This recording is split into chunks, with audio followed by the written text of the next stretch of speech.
indicateur 10 du référentiel national qualité. C'est un indicateur pas comme les autres, celui-là, parce qu'il a toujours été un petit peu la bête noire à la fois des audités et des auditeurs, parce que dans sa définition même, on se rend compte que voilà, c'est pas toujours évident à bien comprendre. On vous dit ici, le prestataire met en œuvre et adapte la prestation, l'accompagnement et le suivi au public bénéficiaire. Et là on se dit mais c'est un petit peu redondant avec ce qu'on voit déjà avec l'indicateur numéro 6 par exemple sur le contenu, ce que l'on va avoir tout à l'heure sur l'indicateur numéro 12, je vous fais référence à la vidéo sur l'indicateur numéro 12 sur la procédure de gestion des abandons. Au final en fait ce qu'il faut bien comprendre ici c'est que dans la mesure du possible, vous allez devoir mettre en œuvre et adapter la prestation par rapport au public bénéficiaire. Il y a une notion qui est très importante dans le niveau attendu, et ça a été corrigé ça depuis les versions 8 et 9 de fin 2023 et de début 2024, c'est que le niveau attendu a quelque peu évolué. Vous avez un ajout où on vous dit, alors là je vais vous lire le niveau attendu.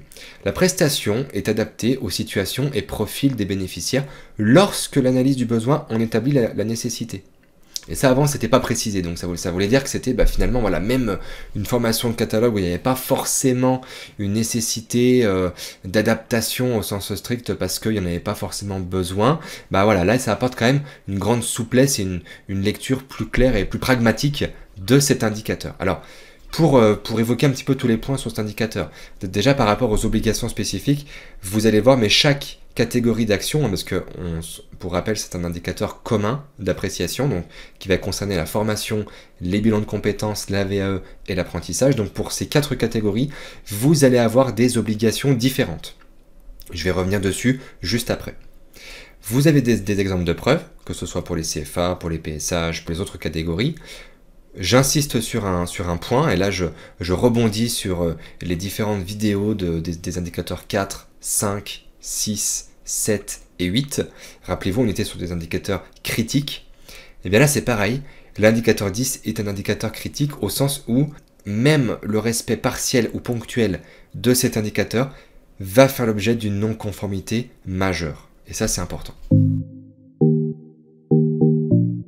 Alors maintenant je viens aux obligations, donc aux points de conformité qui vont être évalués par l'auditeur. Si je me base dans un premier temps sur la formation continue, on va vérifier si la prestation est adaptée aux situations et au profil des bénéficiaires lorsque l'analyse des besoins en établit la nécessité, bien sûr. Et puis si c'est le cas, les contenus, l'accompagnement et le suivi de la prestation, est-ce qu'ils sont adaptés aux situations et au profil des bénéficiaires?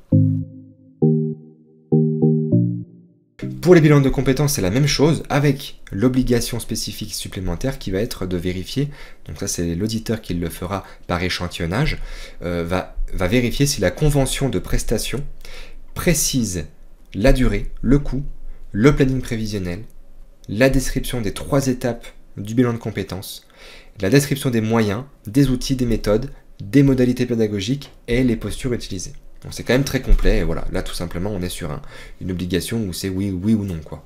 On vérifiera ça. Pour la VAE, une obligation spécifique également où vous devrez mettre en œuvre des phases individuelles ou collectives et vous devrez adapter la durée et les modalités d'accompagnement en fonction des bénéficiaires et pouvoir le démontrer. Et pour les CFA, donc là c'est un gros morceau, les CFA pour cet indicateur 10. Alors historiquement, l'indicateur 10 pour les CFA, on avait une notion d'aller vérifier les missions du CFA. Et là on avait en fait tout un pavé où on devait aller vérifier toutes les missions. Il y a eu en fait un éclatement de ces missions. Et donc là dans cet indicateur numéro 10, on va aller vérifier uniquement les missions 1, 2 et 11 du Code du travail. Donc c'est déjà pas mal, parce qu'on va aller vérifier si le CFA accompagne les personnes pour l'orientation, la réorientation, le développement des connaissances et des compétences dans le cadre de leur projet professionnel.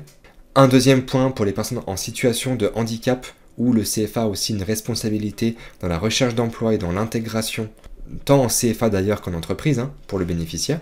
L'exigence aussi de vérifier en fait finalement si les postulants à l'apprentissage recherchent un employeur, donc les aider, les accompagner dans cette recherche-là.